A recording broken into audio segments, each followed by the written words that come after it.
विचार चल रहा था कि जो सप्त शब्द संख्यावाचक शब्द प्रयोग किया है मूल में वह व्याप्ति के लिए, जहाँ जहाँ पदार्थत्व आप स्वीकार करोगे निश्चित रूप में उस वस्तु में द्रव्यादि सात में से एक होगा ही। द्रव्यादि सप्त अन्यतमत्वम शब्द प्रयोग का लिखा है, यत्र यत्र जोड़ा नहीं है तो इतना ही लिख दिया, पदार्थत्वम द्रव्यादि सप्त अन्यतमत्वम। इसका मतलब यत्र यत्र पदार्थत्वम तत्र तत्र द्रव्यादि सप्त अन्यतमत्वम, ऐसा उसको समझना। इति व्याप्ति लाभाय, इस व्याप्ति के लाभ के लिए ही सप्त संख्या का प्रयोग हुआ। ननु शक्ति पदार्थस्य अष्टमस्य सत्वात् कथम सप्तैवेति, जब शक्ति नामक आठवां पदार्थ एक अलग है तो आप सात ही है ऐसे कैसे कह रहे हो? तथा है, अपनी ही वाक्य को विस्तार करते हैं। शक्ति को प्रसिद्ध करना पड़ेगा, शक्ति नाम की वस्तु कोई है और वह एक पृथक पदार्थ और सात में अंतर्भाव नहीं हो सकता, वह आठवां है, ये पहले साबित करना पड़ेगा। ननु से सारी बातें जो कह रहा है वो मीमांसक है। जवाब जो मिलेगा तीसरी पंक्ति बाद इति चेत करके आ रहा है ना, इति चेत न, वहां तक मीमांसक बोलेंगे, न से जवाब नैयायिक लोग देंगे। हमेशा यहाँ की भाषा इस प्रकार की रहेगी, ननु से पूर्व पक्ष होगा इति चेत तक, और नच वाच्यम भी होता है। कहीं पर क्या है, नच ससुर करेंगे वाच्यम, ऐसा नहीं कहना, नच वाच्यम ये पूर्व पक्ष होता है। उससे आगे जो कहा जाता है वो सिद्धांत है। यह पूर्व पक्ष मीमांसक है जो शक्ति को पृथक पदार्थ मानते हैं और न्यायिक उसका खंडन करेंगे। पहले सिद्ध किया जाए शक्ति पृथक पदार्थ। मण्यादि संयुक्त ईंधनादो सत्यपि वन्य संयोगे दाहो न जायते तच्छून्ये तु जायते अतो मणि समवधाने शक्तिर नश्यति मन्य भाव दशयां दाहानुकूला शक्ति उत्पद्यता इति कल्प्यते। तस्मात् शक्तिर अतिरिक्त पदार्थः इति चेत न। दृष्टांत दे रहे हैं अग्नि का। जलता हुआ अग्नि मेरे हाथ डालोगे तो क्या करता है, जला देता है, उसे कहता है दाह। अग्नि में दाह होता है। लेकिन ऐसा एक चंद्रकांत मणि नाम का किसी जमाने में था, आज उपलब्ध नहीं है संसार में। वो चंद्रकांत मणि को यहाँ बगल में रख दिया जाए, जितना भी तेज आग होगा उसके अंदर हाथ डालिए या बैठ भी जाइए, कुछ नहीं होगा। वो आग की दाहकत्व शक्ति जो था वो उसने चंद्रकांत मणि ने शांत कर दिया। देख रहा है आप धक धक धक जल रहा है, लेकिन वो जलाता नहीं। ठीक एक और सूर्यकांत मणि है, वो चंद्रकांत मणि का रहते वक्त यदि सूर्यकांत मणि को बगल में रख दिया जाए फिर उसमें जलाने का सामर्थ्य आ जाता है। विलक्षणता, ये दोनों मणियों का नाम आज के जमाने में है, मणियां तो नहीं। एक विचार है, क्योंकि दूसरे प्रकार से हम लोग देखते हैं दाहकत्व शक्ति को रोकने का मंत्र में शक्ति है। दक्षिण भारत में कई जगह देखने को मिलता है, उत्तर भारत में भी क्वचित है। वो आग जलाते लंबा चौड़ा 50 मीटर दूरी, और उस पर आदमी आराम से चलते जाता है, कुछ नहीं होता उसको, जलता ही नहीं शरीर, बल्कि सिल्क का कपड़ा पहन के जाता है। झटिति जलना चाहिए, लेकिन मंत्र के बल पर उसको रोक दिया है, दाह शक्ति रोक दिया। इसलिए अग्नि में यह अनुमान हम कर रहे हैं मण्यादि संयुक्त, मणि आदि मंत्र भी ले लेना। औषधियां भी होती है, एक जड़ी है बांध लो, आग जलाएगा नहीं आपको। मणि मंत्र औषधि आदि से, मंत्र औषधि से संयुक्त ईंधनादो, ईंधन में लकड़ी आदि, जलता हुआ लकड़ी आदि। सत्य पे वन्य संयोग है, ऐसे लकड़ी आदि में वन्य का संयोग होने पर भी दाहो न जायते, वो जलाता नहीं है। तच्छून्य तो, और मणि मंत्र औषधियां न होते तो जायते, अर्थात दाहो जायते, आग जो जलाता जरूर है। अतः यह निष्कर्ष निकलता है मणि समवधानी शक्ति नश्यति, मन्यभाव दशायाम दहानुकाल शक्ति उत्पद्यते। से मणि के समवधान काल में, समवस्थिति काल में शक्ति नष्ट हो गई और मन्य भाव दशा में उसी अग्नि में दहानुकूल शक्ति पुनः उत्पन्न हो जाती है। तस्मात् इसलिए उत्पन्न विनाशशाली, उत्पन्न होकर विनाश होने वाली शक्ति नामक अतिरिक्त पदार्थ मानना चाहिए। लेकिन प्रश्न उठता है, ठीक है शक्ति नाम का पदार्थ तो है, वो सात से अतिरिक्त क्यों मानना चाहिए? इसका चर्चा यहाँ इन्होंने नहीं, द्रव्यादियों में ही क्यों अंतर्भाव न किया जाए?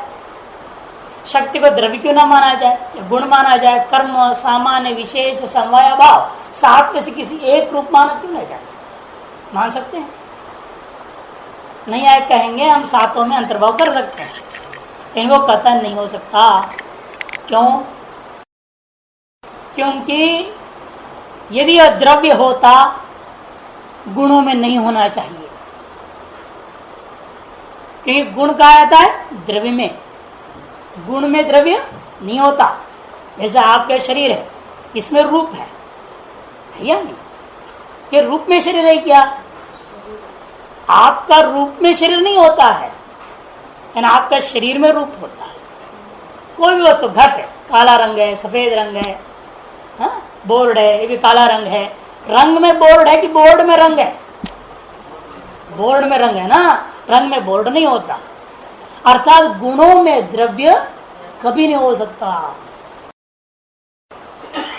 यदि शक्ति द्रव्य होता तो गुण में शक्ति नहीं होना चाहिए, लेकिन गुणों में भी शक्ति देखने को मिलता है। जैसे कारणगत जो गुण है वह कार्य में गुण उत्पन्न करता है। जैसे धागा सफेद है, धागा में जो सफेद रंग, कार्य कौन? कपड़ा पैदा हुआ धागे से, कपड़े में कौन सा रंग आया है? लाल रंग आ गया नहीं? यदि धागे में सफेद रंग है तो कपड़े में कौन सा रंग आएगा? सफेद ही आएगा। क्यों? क्योंकि धागे में रहने वाला सफेद रंग में अपना कार्यभूता सफेद रंग कोई उत्पन्न करने का शक्ति है, लाल रंग उत्पन्न करने का शक्ति नहीं है। अर्थात रूप में भी शक्ति है, गुण में शक्ति है, कारणगत रूप में कार्यगत रूप उत्पन्न करने की शक्ति है। यह जो शक्ति है कहाँ विद्यमान है? रूप में। इसी प्रकार गंध में, रस में, नींबू में खट्टा रस है ना, वो रस को जल में डाला तो क्या हुआ? जल द्रव्य था, द्रव्य को उसने खट्टा कर दिया। यदि वह खट्टा रस अपने कार्यभूता शिकंजी में खट्टापन जब पैदा कर रहा है, वो पैदा करने की शक्ति उसमें है या नहीं? नींबू का रस में शिकंजी में खट्टापन पैदा करने की शक्ति है, अर्थात रस में भी शक्ति माननी पड़ेगी। इसी प्रकार से प्रत्येक गुण में आप विचार करके देखेंगे वहां एक शक्ति मिलेगी। अर्थात गुण में शक्ति है, अर्थात क्या निष्कर्ष निकालोगे? शक्ति द्रव्य नहीं है। यदि शक्ति द्रव्य होता वह गुण में नहीं हो सकता है, लेकिन गुण में शक्ति का होने के कारण हमें मानना पड़ेगा शक्ति द्रव्य नहीं है। तो गुण में से मान लो, गुणे गुण अनंगीकारात्, नियम में सामान्य, गुणे गुण अनंगीकारात्। यदि शक्ति गुण होती तो वह गुण में नहीं रह सकता था, कि एक गुण में दूसरा गुण नहीं होता, गुण में गुण नहीं हो सकता है। रूप में रस आ जाएगा, रस में रूप आ जाए, आपस में एक दूसरे में, एक गुण दूसरे गुण में नहीं रहते। सभी गुण द्रव्य में रहते हैं, लेकिन गुण गुण में नहीं होते, हो भी नहीं सकता। नहीं तो जहां रूप पकड़ में आ जाए रस भी पकड़ में आ जाएगा साथ साथ। यदि रूप में रस होता तो समस्या क्या होगी? आप आंख से जिस रूप को ग्रहण करोगे उस रूप में यदि रस रहेगा तो उस वस्तु का रस भी आंख ही पकड़ना चाहिए। तो जीवा का कोई काम ही नहीं रह गया। लड्डू को देखा, लड्डू में जो मीठा है वो आंख समझ ले, आंख उसकी जो स्वाद कर लेगा, फिर रसनेन्द्र का क्या मतलब रह गया? इसे रूप में रस नहीं होता, गुण में गुण नहीं होता। यदि गुण शक्ति को हम गुण में लेते तो गुण में नहीं होना चाहिए, किंतु आपने क्या देखा? रूप में, रस में, सभी में कार्योत्पादिका शक्ति है। कारण में कार्योत्पादिका शक्ति जो हम गुणों में देख रहे हैं वह सिद्ध करता है शक्ति गुण नहीं है। फिर शक्ति को क्रिया में ले लो तो भी नहीं हो सकता, क्रिया में भी शक्ति होती है, क्रिया में क्रिया नहीं हो सकती। क्रिया में यही नियम आगे लगता है, क्रियायाम क्रिया न भवती। ये सब न्याय के सामान्य नियम है, रटना पड़ेगा, इनका बहुत काम आएगा बाद में, बार बार आते रहता है सब बात। गुणे गुणांगीकार क्रिया क्रिया न भवती। और एक क्रिया में दूसरी क्रिया को उत्पन्न करने की शक्ति आप देख रहे हैं। एक क्रिया में दूसरी क्रिया को उत्पन्न करने की शक्ति है। जैसे गंगा जी बह रही है, दहना रूपी जो शक्ति है जो जल में विद्यमान है वह मिट्टी को काट भी रही है। एक शक्ति दूसरे शक्ति को उत्पन्न कर दिया, काटने की शक्ति को पैदा। अर्थात क्रिया में भी शक्ति विद्यमान है, और यदि शक्ति क्रिया होती, क्रिया में क्रिया नहीं होते सिद्धांत के आधार पर शक्ति को क्रिया में अंतर्भाव नहीं कर सकते। अतएव द्रव्य भी नहीं है, गुण भी नहीं है, क्रिया भी नहीं, जाति तो है नहीं, एक स्वतंत्र वस्तु है। क्योंकि जाति, विशेष और सामान्य तीनों को नैयायिक लोग क्या मानते हैं? नित्य मानते हैं। जाति, जब मनुष्य मर जाता है, लेकिन मनुष्य तो जाति मरती नहीं, वह सदा रहती। अतः जाति नित्य, विशेष नामक पदार्थ जो मानते हो भी नित्य मानते, सामान्य नामक पदार्थ भी नित्य मानते। और शक्ति कैसी है? अनित्य, उत्पन्न होती है, नष्ट होती है। उत्पन्न विनाशशाली शक्ति होने के नाते वो अनित्या है, नित्य नहीं है। अतएव वह जाति, विशेष और सामान्य इन चारों पदार्थों में अन्वय, तीनों पदार्थों में अंतर्भाव नहीं हो सकता। तो शक्ति द्रव्य नहीं है, शक्ति गुण नहीं है, शक्ति कर्म नहीं है अर्थात क्रिया नहीं है, शक्ति विशेष जाति भी नहीं है, सामान्य, विशेष और समवाय, इन तीनों में भी अंतर्भाव नहीं हो सकता। क्योंकि सामान्य विशेष समय कैसे हैं? नित्य है, और शक्ति कैसी है? अनित्या है। अरे नित्य में अनित्य का अंतर्भाव नहीं हो सकता। अच्छा, अब रह गया अंत में अभाव नामक पदार्थ। अभाव भी ये लोग चार प्रकार का मानते हैं। कौन से?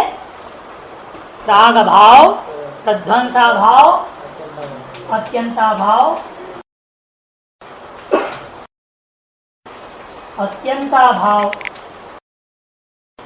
और अन्योन्याभाव। इनका अर्थ तो बाद में हम बताएंगे, अब सामान्य रूप में समझ लीजिएगा क्यों अंतर्भाव नहीं होता है बताने के लिए। इसको लोग मानते हैं अनादि, उत्पत्ति नहीं होती इसकी, अनादि होते हुए शांत है, नष्ट होने वाला। और ये है सादी होते हुए अंतरहित, अनंत, और ये दोनों के दोनों नित्य। इन चारों में से किसी में भी शक्ति अंतर्भाव नहीं हो सकता। प्रागभाव कैसा है? उत्पन्न नहीं होता। जैसे मिट्टी में घड़ा है, मिट्टी पड़ी है ना यहाँ, इस मिट्टी से आप घड़ा बना सकती हैं कि नहीं? आप लोग इस मिट्टी से घड़ा बना सकते हैं, लेकिन अब उस मिट्टी में घड़ा है ना, तभी तो बना पाओगे बाद में। लेकिन घड़ा उस मिट्टी में कब से है? अनादिकाल से मानना पड़ेगा। माने घट की प्राग भाव, उत्पत्ति के पूर्व काल में घट अभी नहीं है साक्षात वहां।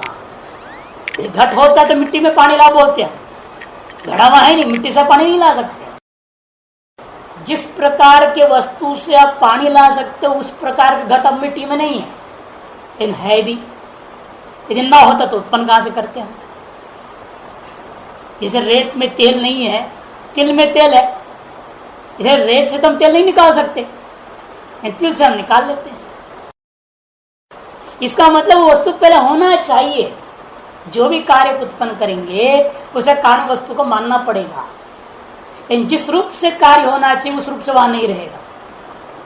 अनादिकाल से विद्यमान रहते हुए उपयोगी नहीं होता, इसलिए प्राग भाव बोलते हैं उसको। घट का प्राग का भाव मिट्टी में है, कब से है? अनादिकाल से है, अर्थात उत्पन्न नहीं होता वो।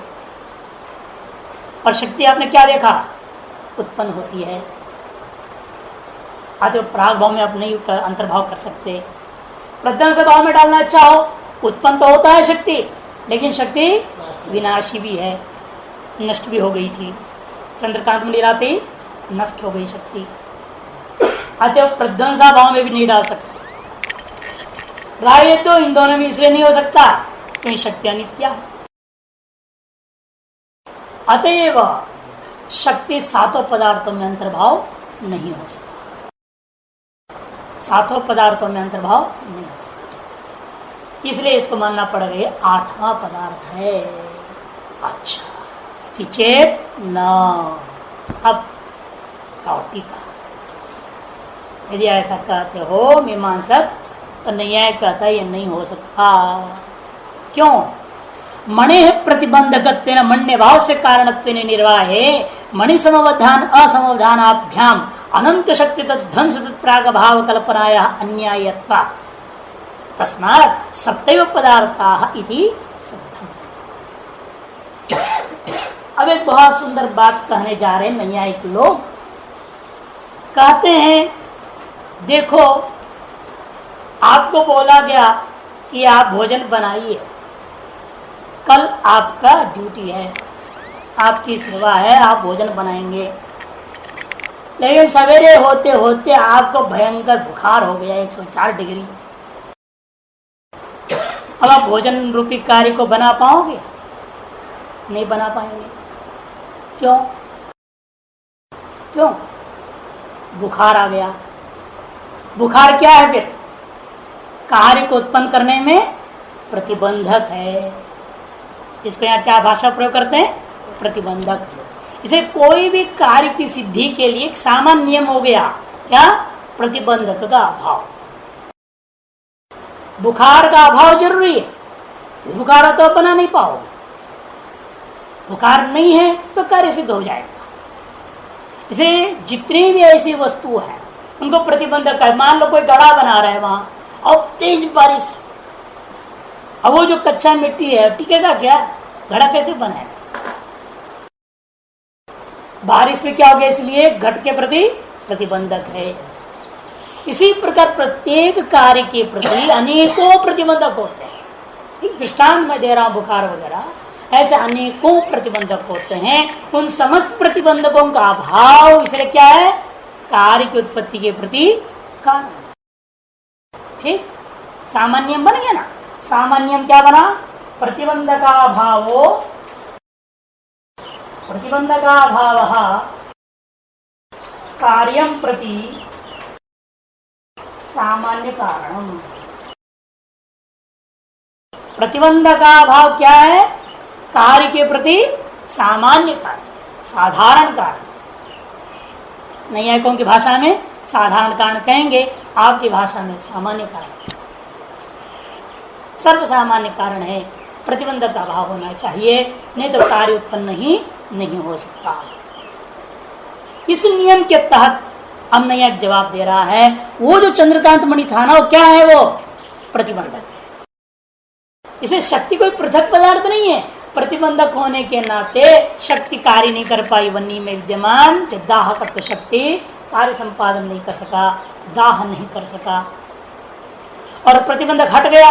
चंद्रकांत मणि को अपने हटा दिए, या कोई दूसरा उसको उत्तेजक कहते हैं, सूर्यकांत मणि, उसको उत्तेजन कर दिया ना उसने। यदि उत्तेजक को लाया जाए तो और अग्नि दाह कर देता है। इसलिए मणि को आप दृष्टांत बना करके अग्नि में एक शक्ति की कल्पना आपने की, वह उचित नहीं है। बल्कि सामान्य नियम के आधार पर ही हम मणि को क्या मानेंगे? प्रतिबंधक मानेंगे। चंद्रकांत मणि के अभाव होने पर ही दाहरूपा कार्य उत्पन्न होगा। ऐसी व्यवस्था देने से शक्ति को पृथक पदार्थ मानने की जरूरत नहीं पड़ेगा। वही कह रहे हैं मणि है प्रतिबंधकत्वेन। मणि क्या है? प्रतिबंधक होने के कारण। मण्य भाव से कारणत्वेन, मण्य भाव में प्रतिबंधक का भाव कारण है कार्य के प्रति। अतएव मण्य भाव क्या हो गया? कारण हो गया। मण्य भाव से कारणत्वेन निर्वाह है, कारण कोटि में इसको डाल दो। मणि के अभाव को कारण कोटि में डाल देंगे। मणि हो गया प्रतिबंधक और मणि का भाव प्रतिबंधक का भाव वो कारण कोटि में आ गया। और आप जानते हैं एक कार्य के प्रति एक कारण नहीं होता है। कोई भी कार्य छोटा सा छोटा कार्य है उसके भी अनेकों कारण मिलकर होते हैं। उन कारणों का विभाजन आगे करेंगे, कितने प्रकार के कारण है, क्या है, कैसा है, उनका नाम अलग अलग देंगे, विचार करेंगे विस्तृत रूपेण।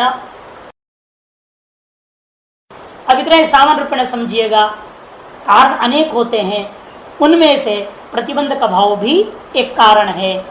और उसी के अंतर्गत क्या हो गया? शक्ति भी समाहित हो गई। शक्ति का अंतर्भाव प्रतिबंध का रूप भाव रूपी कारण कोटि में हमने डाल दिया। अतएव कारण कोटि में होने से वह कार्य के प्रति कोई पृथक पदार्थ नहीं हो सकता है। कारणत्वेन निर्वाहे मणि समवधान असमवधानाभ्याम। और दूसरी आपत्ति देखिए दे रहे हैं। एक आपत्ति तो यह हो गया, प्रतिबंधक मान लो व्यवस्था हो जाएगी। और दूसरे दिन नहीं मानते इस बात को तो एक और दोष दे रहे हैं। चंद्रकांत मणि लाइए, दाहकत्व खत्म हो गया, हटाइए फिर उत्पन्न हो गया, फिर लाइएगा फिर खत्म होएगा, फिर हटाइएगा फिर उत्पन्न होएगा, लाओ हटाओ लाओ हटाओ लाओ हटाओ, कितने बार ऐसे करोगे? तो कहते अनंत शक्ति तत्प्राग अभाव तत्प्रध्वंसा भाव मानना पड़ेगा। जब मणि है तो दाह के प्राग भाव माननी पड़ेगी। मणि हटा दिया तो दाह का प्रध्वंस हो गया मानना पड़ेगा। कितनी प्राग भाव कितनी प्रध्वंस भाव माननी पड़ेगी? अनंत मानना पड़ेगा। हर एक बार आपने लाया तो शक्ति नष्ट हो गई, आपने हटाया तो शक्ति उत्पन्न हो गई। इस प्रकार से अनंत बार ले आओ ले जाओ तो अनंत बार उत्पन्न होगा, अनंत बार नाश होएगा। जितनी बार नष्ट होता हो उतनी बार उसकी प्रागभाव माननी पड़ेगी, जितने बार उत्पन्न होता है उतने उसका प्रध्वंस मानना पड़ेगा। गीता जी कहते जातस्य ध्रुव मृत्यु मृतम जन्म, इसीलिए जो छूटेगा तो है ही नहीं है। यदि उत्पन्न हुआ है तो ध्वंस जरूर होगा, ध्वंस हुआ है तो जरूर उत्पन्न होना है। इस तरह अनंत शक्ति की जो कल्पना करना उचित नहीं है। वे कहते हैं मणि समवधान और असमवधानाभ्याम अनंत शक्ति प्रागभाव तत्ध्वंस तत्प्रागभाव कल्पना यहाँ अन्यायता, ये उचित नहीं है। कोई भी हम कल्पना करते हैं वह न्याय उचित होनी चाहिए, नहीं तो उसमें अनवस्था दोष देते हैं। क्या दोष है? अनवस्था दोष। अनंत कल्पना निराधार बिना कोई मूल प्रमाण की यदि हम बहुत सारी कल्पनाएं करते रहेंगे वो व्यर्थ कल्पना मानेंगे। प्रमाण शून्य अनंत अभिनव पदार्थ स्वीकरणम अनवस्था। प्रमाण से रहित, प्रमाण शून्य अनंत अभिनव पदार्थ कल्पना एवं अनवस्था, ये अनवस्था दोष है। प्रमाण से रहित, प्रमाण शून्य अनंताभिनव पदार्थ, नए नए हर बार नया शक्ति उत्पन्न हो गया मानना पड़ेगा। एक बार आया नष्ट हो गया, फिर दोबारा उत्पन्न हो तो नया शक्ति माननी पड़ेगी। तो पुरानी वाली तो नहीं आएगी, दूसरी आएगी, फिर तीसरी, फिर चौथी, ऐसे अनंत माननी पड़ेगी। आप अनंत अभिनव हर बार नया नया नया मानना पड़ेगा। प्रमाण शून्य अनंत अभिनव पदार्थ परिकल्पन अनवस्था, इसको कहते हैं हम अनवस्था दोष। एक तो प्रतिबंधक कोटि में डालने से व्यवस्था हो सकती है, एक जवाब है। दूसरा जवाब यहाँ अनवस्था दोष भी हो जाता है। इन दो दोषों के कारण से शक्ति को पृथक पदार्थ नहीं माना जाएगा। तस्मात् सप्तैव पदार्थाः इति सिद्धम। कहते ठीक है, तो 7 ही पदार्थ है, ये साबित हो गया। पदस्य अर्थ पदार्थः, ये सामान्य लक्षण है पदार्थ का, वो साथ ही है, ये बता दिया। लक्षण किसको कहते हैं थोड़ा आगे बढ़ने से पहले समझ लें। असाधारण धर्मो लक्षण, ये बताएंगे। असाधारण जो धर्म, किसी भी वस्तु में जो उसके अपनी विलक्षण धर्म है, उसके द्वारा उसको पहचाना जाएगा। ये हर वस्तु के पहचान के लिए उस वस्तुगत एक विलक्षण धर्म को हम ढूंढते हैं।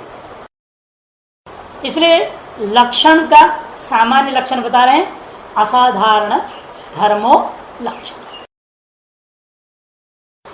इसके आगे न्याय बोधनी फिर द्रव्यों में लिख रहे हैं, द्रव्याणि कति कानि च तानि, द्रव्याणि कति कानि च तानि, द्रव्य कितने हैं और वे कौन कौन हैं, ये प्रश्न है। मूल में बोल रहा हूं, जवाब मूल में दे रहे। तत्र द्रव्याणि पृथ्वी तेज वायु आकाश काल दिगात्म मनांसि नवैव, मूल में है पृष्ठ संख्या 4। तत्र द्रव्याणि, तत्र मने उन 7 पदार्थों में से द्रव्य नामक पदार्थ कितने हैं, नवैव, 9 भी हैं, न 10 है न 8 है। यह प्रकार हमेशा होता है अधिक या न्यूनता को निषेध करने का, न कम है न ज्यादा, 9 ही है। कौन कौन है, पृथ्वी, अप मने जल, तेज मने अग्नि, वायु, आकाश, काल, दिक् मने दिशाएं, आत्मा और मन, ये 9। इस पर भी शास्त्र और चलेगा, क्योंकि प्राभाकर मीमांसक अंधकार को भी पृथक द्रव्य मानते। अंधकार है ना तमः, नीलम तमश्चलति, ऐसा व्यवहार हो गया। काला काला सा जो अंधकार है वो चल रहा है, दौड़ रहा है। ट्रक दौड़ता है तो प्रकाश जा रहा है ना, तो उसके पीछे जो अंधकार भाग रहा है, ऐसा लगता है अंधकार भी भाग रहा है। कुछ भ्रांति है आपके हिसाब से, लेकिन वो अपने हिसाब से मान रहे हैं।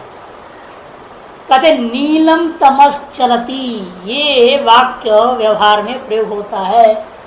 इसके आधार पर सिद्ध कहते हैं नील रूप वाला और चलनात्मक क्रिया वाला एक पृथक द्रव्य अंधकार नाम का वस्तु है। न्याय बोधनी में देखिए, द्रव्याणि विभजते पृथ्वी इति, द्रव्यों को विभाजन पूर्वक समझा रहे हैं, पृथ्वी आदि 9 हैं। पूर्व पक्षी मीमांसक पुनः खड़ा होता है, ननु अंधकारस्य दशम द्रव्य सत्वा कथम न वैवेति, अंधकार नामक 10वां द्रव्य जब विद्यमान है, अब 9 ही है, ये कैसा आप निर्णय ले रहे हो। तथा ही कहते 10वां कैसे है बताओ, तो समझाता है 10वां इस प्रकार से, नीलम तमश्चलति प्रतीते है, नीलम तमश्चलति, ये प्रतीति हो रही। जो भी हमारे प्रतीति का विषय होगा वह निश्चित रूप में कोई ना कोई पदार्थ हो। इसलिए पहले ना ज्ञेयत्व पदार्थत्व कल बताया था मैंने, ज्ञेयत्व वाच्यत्व व भेदत्व सब क्या है, पदार्थ का लक्षण। जो भी हमारे प्रतीति हमारे ज्ञान का विषय हो वह निश्चित रूप में कोई ना कोई पदार्थ है। और ये भी ज्ञान है, नीलम तमश्चलति, ये क्या है, ये ज्ञान आपको हो रहा है। उस ज्ञान का विषय होता तमह, जिसमें 2 वस्तु आप देख रहे हैं। उस तमह में एक तो नील रूप है, और चलती कहने से क्या हुआ, क्रिया भी हो रही है। नील माने काला रंग भी है, नील मन से ब्लू नहीं लेना, ब्लैक, काला रंग है और चलनात्मक क्रिया, रूप और क्रिया अर्थात गुण और क्रिया 2 से विशिष्ट तमह नाम का एक दशम द्रव्य है। ये कहा कैसे होगा, नील रूपाश्रयत्वेन चलनात्मक क्रियाश्रयत्वेन या नहीं है तो लिख लीजिए, चलनात्मक क्रिया के सामने लिखना चाहिए।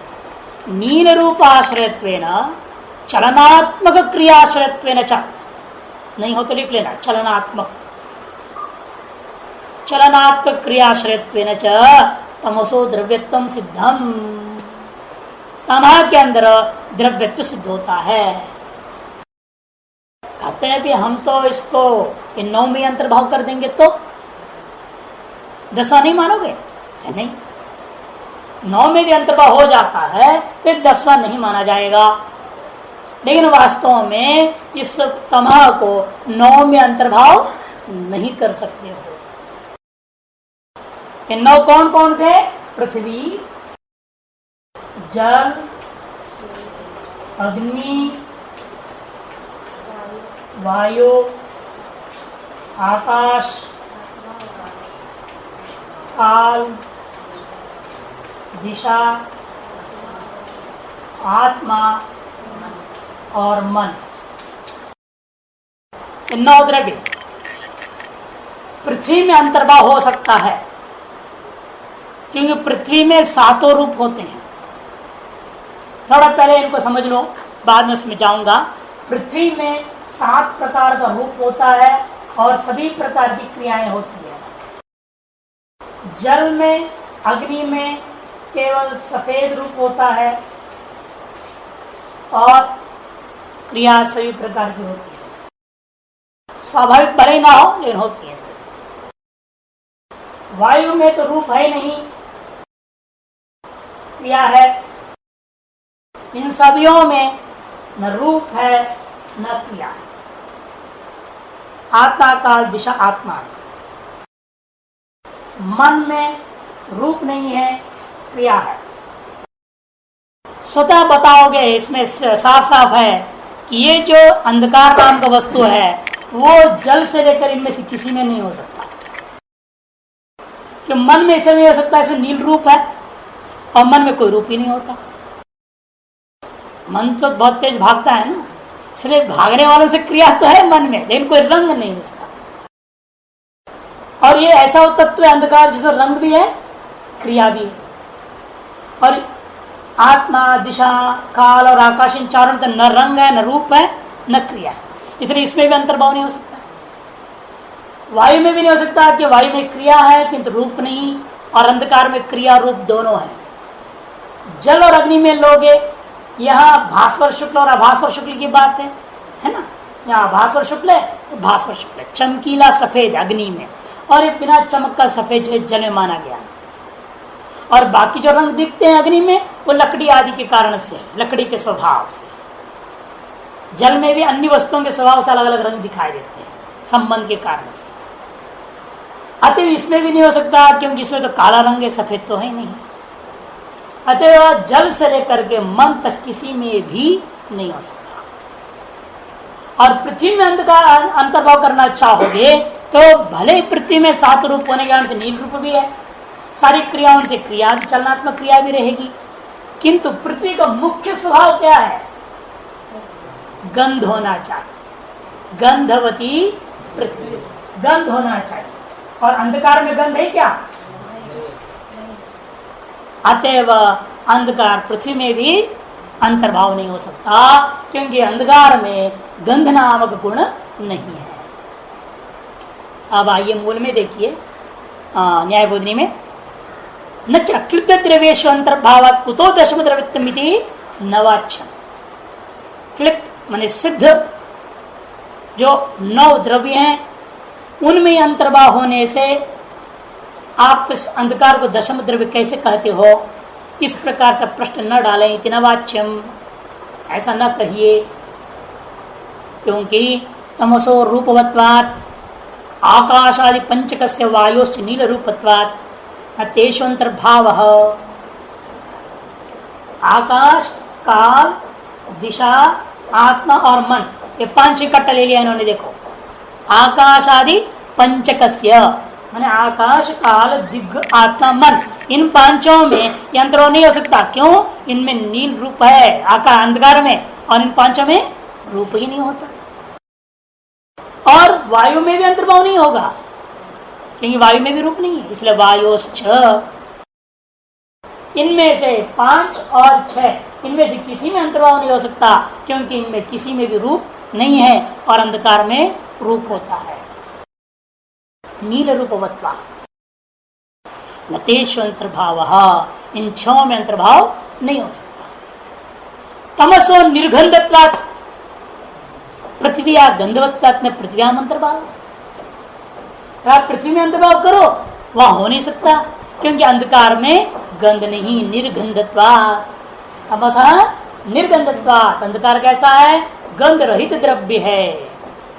और पृथ्वी में तो गंध होती है, गंधवत्वात् न पृथ्व्याम अंतर्भाव, ऐसे पृथ्वी में अंतर्भाव नहीं हो सकता। जल और तेज में करो तो नहीं हो सकता, क्यों? तो सफेद रूप वाले हैं और ये तो नील रूप वाला है। और दूसरी विशेषता है, जल कैसा होता है? शीत स्पर्श, और अग्नि उष्ण स्पर्श, और अंधकार में न शीत स्पर्श है न उष्ण स्पर्श। ठंडी के दिन में अंधकार में जाओ तो शीत स्पर्श रहेगा, और गर्मी के दिन में अंधकार जाओ तो उष्ण स्पर्श रहेगा। अर्थात अंधकार का अपना कोई स्पर्श ही नहीं है। और जल और अग्नि कैसे हैं? दोनों स्पर्शवान हैं। इसलिए कहते देखो, तमसो निस्पर्शवत्वात्, अंधकार कैसा है? स्पर्श रहित द्रव्य होने के कारण से जल तेजसो शीतोष्ण स्पर्शवत्वात् न तयोर अंतर्भाव, जल और तेज शीत स्पर्श और उष्ण स्पर्श वाले होने से उन दोनों में भी अंतर्भाव नहीं हो सकता। तस्मात् तमसो दशम द्रव्यत्वं सिद्धम इति चेत न, इसलिए अंधकार का दशमा द्रव्य मानना ही चाहिए, ऐसा मीमांसकों ने साबित किया। 9 में अंतर्भाव नहीं होता, आते उसको 10वां मानिए। तब नया ही कहता है ना, ये नहीं हो सकता। क्यों नहीं होगा? तब कहते कि देखो, तमसो तेजो अभाव रूपत्वेन उपपत्तौ अतिरिक्तत्व कल्पनायाम माना भावा, अतिरिक्त तत्कल्पनायाम माना भाव। तमा को आप तेजो अभाव रूप मान लीजिए। तेजो, तेज में अग्नि, प्रकाश, प्रकाश का अभाव रूपा मानने से ही काम चलेगा। अर्थात उसका अभाव कोटि में डाल दो। 7वां पदार्थ है ना अभाव, उसमें डालो, उसको 10वां द्रव्य मानने की जरूरत नहीं है। तमसः तेजो अभाव रूपत्वेन उपपत्तौ अतिरिक्त तत्कल्पनायाम मानद दशम द्रव्य कल्पनायाम माना भावात प्रमाणा भावात। मान माने प्रमाण, प्रमाण नहीं है। मीमांसक उल्टा कहेगा, महाराज हम उल्टा बोलेंगे। आप तेजो अभाव को अंधकार मानने बोल रहे हो, मैं कहूंगा अंधकार को द्रव्य मानिए और अंधकार के अभाव को तेज मानिए। उल्टा कर, अंधकार के अभाव को तेज मान लो। ऐसे क्यों नहीं मानते? आपका तेज को मानना जरूरी है क्या? आप हमारे अंधकार को मानिए और उस अंधकार के अभाव को तेज करके स्वीकार कर लो। यह कोई जरूरी नहीं है कि आपका तेज नामक पदार्थ को मैं स्वीकार करूं और तेज के अभाव को अंधकार मानूं। उल्टा भी तो हो सकता है। पंजाबी और गुजराती की लड़ाई है एक तरह से। एक बार दोनों थे, पंजाबी और गुजराती, एक होटल में बैठ गए। अब उसने इतने बड़ा ग्लास में आधे तक डाल करके दूध दोनों के सामने रखा। अब गुजराती कहते हैं आधा भरा है, पंजाबी कहते आधा खाली है। अब कौन सही है? अब क्यों पंजाबी को ये आदत थी कि हमेशा भर के पीते ना बड़ा ग्लास में, उनको तो आदत है, इसलिए कहते आधा खाली है बोलता है। और गुजराती को तो छोटे कप में पीने की आदत है, इसलिए बड़ा ग्लास पीता है तो आधा भरा है बोलता है। तो दोनों की अपनी अपनी आदत से मजबूर हैं, दोनों हट कर रहे हैं, इसलिए आधा खाली आधा भरा। इसी प्रकार यहाँ पर भी वो कहता है तेज अभाव अंधकार मानो और एक अंधकार का अभाव तेज मानो। किसका माने?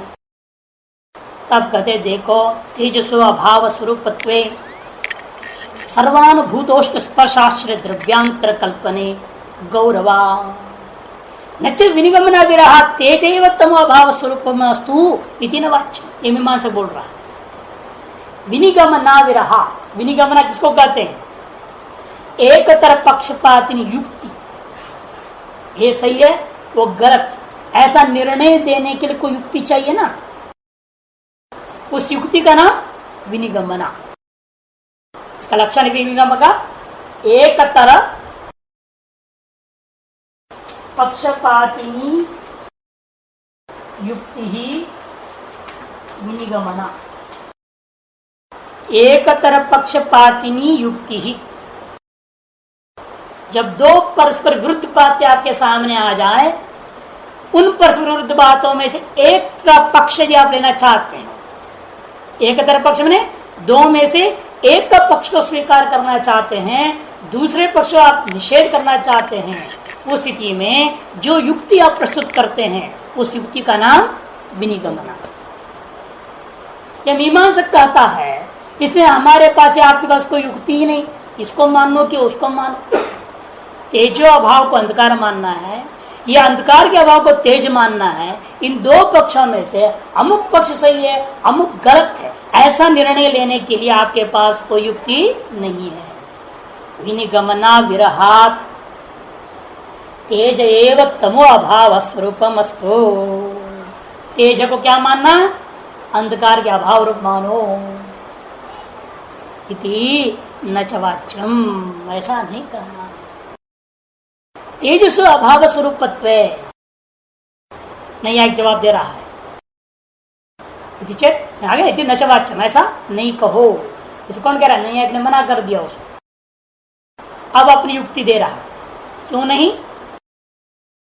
तेजस्व अभाव स्वरूप, यदि तेज को अंधकार का अभाव रूपा मानोगे तो उष्ट स्पर्श वाले द्रव्य का क्या नाम होगा। आप उष्ट स्पर्श वाले द्रव्य मानते कि नहीं मानते, हम मानते हैं। अग्नि उष्ट स्पर्श है ना, वो उष्ट स्पर्श वाला एक द्रव्य है अग्नि। और यदि आपने अंधकार का अभाव रूप तेज यदि मानोगे, भाव रूप नहीं रहा ना फिर तेज, अंधकार का अभाव रूप आपने मान लिया तेज को, फिर उष्ट स्पर्श वाला जो भाव पदार्थ है उसका क्या नामकरण करोगे, उसको और नाम देना पड़ेगा, फिर वो 11वां हो जाएगा ना।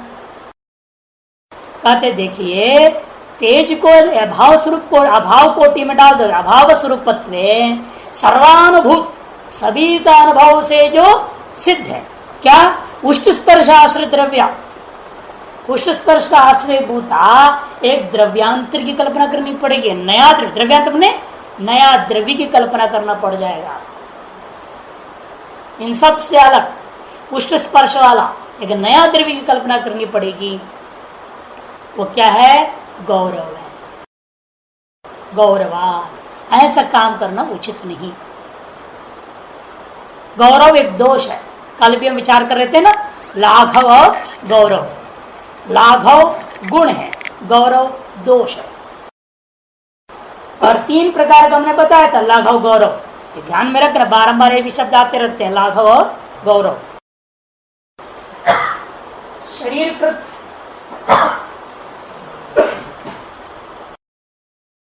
संबंधकृत और उपस्थितिकृत। शरीरकृत गौरव लाघव, संबंधकृत गौरव लाघव और उपस्थितिकृत गौरव लाघव होता है। गौरवा सर्वानुभूत जो उष्ट स्पर्श का आश्रय वाले द्रव्यांतर की कल्पना करना गौरव है, क्योंकि वहां संबंध अधिक मानने पड़ेगा नहीं। उष्ट स्पर्श का आश्रय में एक संबंध विशेष मानना पड़ेगा, उतार संबंध वाला पदार्थ को पृथक कल्पना करनी पड़ेगी, वो 11वां द्रव्य हो जाएगा। या तेज को अंधकार के अभाव रूप मान लोगे तो उष्ट स्पर्श आश्रय का संबंधी एक पृथक वस्तु मानना पड़ेगा, वह गौरव दोष हो गया। संबंध कृत अधिकता की कल्पना, ये गौरव। और ऐसे न कह करके यदि हम कहते उल्टा, तेज अभाव को अंधकार मान लेंगे तो लाघव है, क्योंकि उष्ट स्पर्श वाला द्रव्य उष्ट स्पर्श का आश्रय से विशिष्ट संबंधी द्रव्य कौन हो गया, तेज, उसका अभाव अंधकार हो गया। और अंधकार अभाव कोटि में जाने में कोई आपत्ति नहीं है, क्योंकि अंधकार में जिस प्रकार का नील रूप और स्पर्श मान रहे हो वो क्या है, देखिए आगे। तमसी नील रूप प्रतीतिस्तु भ्रांतिरेव। एक पंक्ति छूट गया। तस्मात् उष्ण स्पर्श गुणाश्रयतया तेजसो द्रव्यत्म सिद्धम। इसलिए उष्ण स्पर्श रूपी गुण का आश्रय के लिए संबंधी रूपेण हमें तेज रूपी द्रव्य को स्वीकार करना पड़ता है। अतः तेज ही द्रव्य है, अंधकार द्रव्य नहीं है। फिर अंधकार में जो प्रतीति हुई नील रूप का और चलनात्मक क्रिया का, कहते दोनों ही भ्रांति है। तमसी नील रूप प्रतीतिस्तु भ्रांति रेव। वहां जो नील रूप की प्रतीति हुई वह भ्रांति है। सफेद रूप के अभाव में प्रकाश का जो सफेद रूप से हम आदि हो चुके हैं, हमको अब ऐसा आदत क्या हो गया, ये सफेद ही देखने का आदत हो गया। प्रकाश में सफेद लक्षण सफेद रंग है, इसको देखने की आदत है, दिन भर यही देखते रहते हैं। और रात भर तो देखते ही नहीं, रात भर तो अधिकतर सोते हैं ना। थोड़ी देर जब रात देखते हैं उसमें क्या देखते हैं हम, सफेद के अभाव को देखते हैं और उसको अपने काला रूप करके भ्रांति कर लिया। अतएव अंधकार वास्तव में रूपी द्रव्य ही नहीं है। एवं कर्मवत्ता प्रतीतिरपि, इसी प्रकार से जो क्रिया कर्म ने क्रिया, वो कर्म नहीं लेना आदमी का पुण्य कर्म पाप कर्म, या न्यायिकों की भाषा में कर्म कहते हैं क्रिया को। जो क्रिया की प्रतीति हुई चल रही है करके, वो क्रिया क्या है, कहते वो प्रतीति भी भ्रांतिरेव अपि करिए ना पूर्व में अन्वय। कर्मवत्ता प्रतिरपि, क्रियावत्ता की जो प्रतीति है वह भी भ्रांति ही है। कहते कैसा भ्रांति है वो, दीपापसरण क्रियाया ये वह तत्र भान। क्योंकि दीपक को आपने इधर से उधर ले गए, लगा पीछे पीछे अंधकार में भाग रहा है। दीप का अपसरण हुआ, न कि अंधकार का भागना हुआ। और दीपक वहीं खड़ा रख दो, अंधकार भागेगा क्या। अर्थात दीपक का भागना ही अंधकार के भागने जैसे प्रतीत है, इसी का नाम भ्रांति है। अन्यत्र विद्यमान वस्तु धर्म को अन्यत्र ग्रहण करना ही भ्रांति है। दीपक में चलन था, अंधकार में तो नहीं था, और दीपक में विद्यमान चलनात्मक क्रिया को आपने कहा ग्रहण किया, अंधकार में ग्रहण कर लिया। जैसे रजत में रहने वाला रजतत्व रूपी धर्म को शुक्ति में ग्रहण कर लोगे तो क्या होगा, शुक्ति को रजत करके भ्रांति कर लेते हो। अन्यस्य धर्मस्य अन्यत्र आरोप करणमेव भ्रांति। इसको सीधी सीधी भाषा में आदि शंकराचार्य क्या बोलते हैं, अतस्मिन् तद्बुद्धि, अतस्मिन् तद्बुद्धि। सीधे सीधे शब्द लिखा हुआ ब्रह्मसूत्र का संबंध भाषा में शुरू में ही है, अध्यास भाषा में अतस्मिन् तद्बुद्धि अध्यास, ये वाक्य। जो जिसमें नहीं है उसको वहां मान लेना। अब चलनात्मक क्रिया कहा थी, तेज में, अंधकार में है नहीं, उसको आपने अंधकार में मान लिया। यही अंधकार में चलनात्मक प्रतीति की भ्रांति है। इसलिए कहते हैं दीपापसरण क्रियाया एवं तत्र भाना। अच्छा, इस प्रकार से न्याय बोधिनी में द्रव्य संबंधी विचार भी पूरा हो गया। कथि गुणा के चते मूल में पृष्ठ संज्ञा 5, गुण कितने हैं और वे कौन कौन हैं। कहते गुण चतुर्विंशति गुणा, चतुर्विंशति गुणा 24 गुण। कौन कौन है वो, रूप, रस, गंध, स्पर्श, संख्या, परिमाण, पृथक्त्व, संयोग, विभाग, परत्व, अपरत्व, गुरुत्व, द्रवत्व, स्नेह, शब्द, बुद्धि, सुख, दुख, इच्छा, द्वेष, प्रयत्न, धर्म, अधर्म, संस्कारा, ये 24। यहाँ बुद्धि से वो बुद्धि नहीं लेना जो आप लोग व्यवहार में करते, मन बुद्धि अहंकार। यहाँ बुद्धि का अर्थ है ज्ञान। सुख, दुख, इच्छा, द्वेष, प्रयत्न। धर्म से तात्पर्य है पुण्य, अधर्म से पाप। संस्कार, ये कुल 24 गुण माने गए। इनका प्रत्येक का लक्षण और कहाँ रहते हैं, कितने प्रकार के हैं, कैसे हैं, ये सब बाद में वर्णन आएगा। ये जो चल रहा है इसका नाम क्या है? उद्देश्य प्रकरण। उद्देश्य प्रकरण क्या बताया गया था? नाम मात्र वस्तु संकीर्तनम उद्देश्य, केवल नामकरण किया जा रहा। ये अच्छा है, एक बार एक ही बच्चा पैदा होता है, 100 बच्चे हो जाए तो भी आप क्रम से तो नाम रखोगे, एक साथ तो सबका नाम नहीं। यहाँ भी नामकरण हो रहा है ना पदार्थों का, इकट्ठे बहुत सारे हैं, क्रम से बोला जा रहा है। पहले द्रव्यों का नाम बता दिया, अब गुणों के नाम बता रहे हैं। फिर कर्माणि कियंति कर्माणि कानि च तानि, कर्म कितने हैं और वे कौन कौन है। पंच कर्माणि, 5 कर्म। कर्म से वो कर्म का नहीं समझना यज्ञ हवन पूजा पाठ, कर्म का मतलब क्रिया। 5 प्रकार की क्रियाएं होती हैं। कौन सी हैं? उत्क्षेपण, अपक्षेपण, आकुंचन, प्रसारण और गमन। गमनानी बहुवचन प्रयोग करते हैं। उत्क्षेपण माने ऊपर फेंकना, अपक्षेपण माने नीचे की ओर फेंकना, आकुंचन अपनी ओर समेटना, प्रसारण माने फैलाना और गमन बाकी सारी क्रियाओं को गमन में ले लेना। चलना फिरना, उठना बैठना, खाना पीना, सोना, सारी क्रियाएं। यद्यपि ये उत्क्षेपण अपक्षेपण आकुंचन प्रसारण भी गमन में ही अंतर्भाव हो सकता है। जब सारी क्रियाएं आ गए गमन में तो ये भी क्यों नहीं आ सकता? लेकिन तब कहते शिष्य को विस्तार से समझाने के लिए हम थोड़ा विभाजन करें। ऊपर नीचे, समेटना, आकुंचन, फैलाना, प्रसार।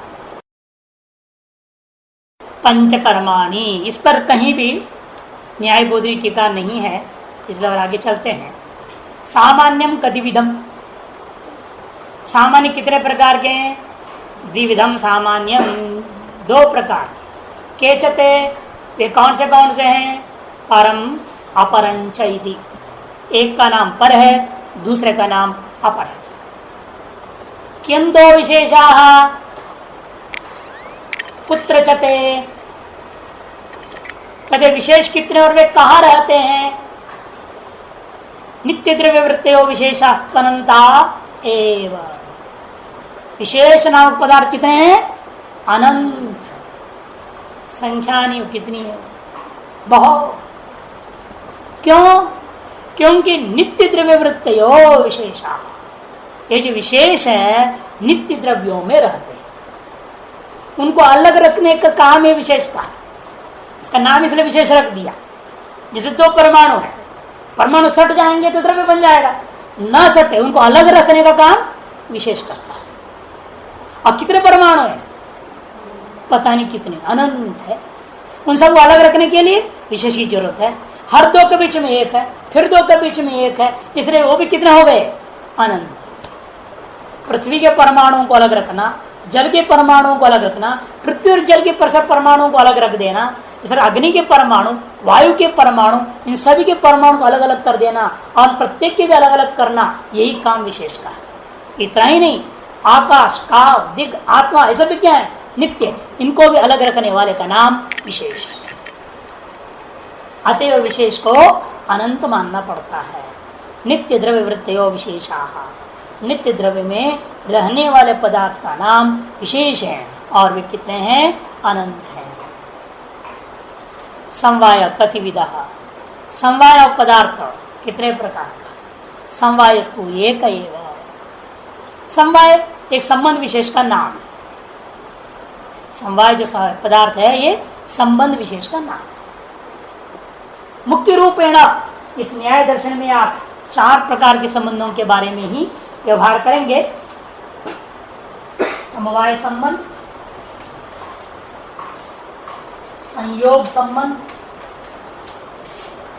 स्वरूप संबंध और तादात्म्य संबंध। मुख्य रूप में 4, और भी बहुत सारे हैं, लेकिन अधिकतर प्रयोग इन 4 का ही हम लोग करेंगे। उनमें से समवाय को एक पृथक पदार्थ ही मानते हैं, संयोग को तो आप देखा गुण में मानते हैं, और स्वरूप तो तत्त वस्तु रूपा ही है। स्वस्य रूपम इति स्वरूपम तदेव आत्मा यस्येति तादात्म्यम तस्य भाव तादात्म्यम व्यवहार बनता है। इस पर विचार फिर हम करेंगे।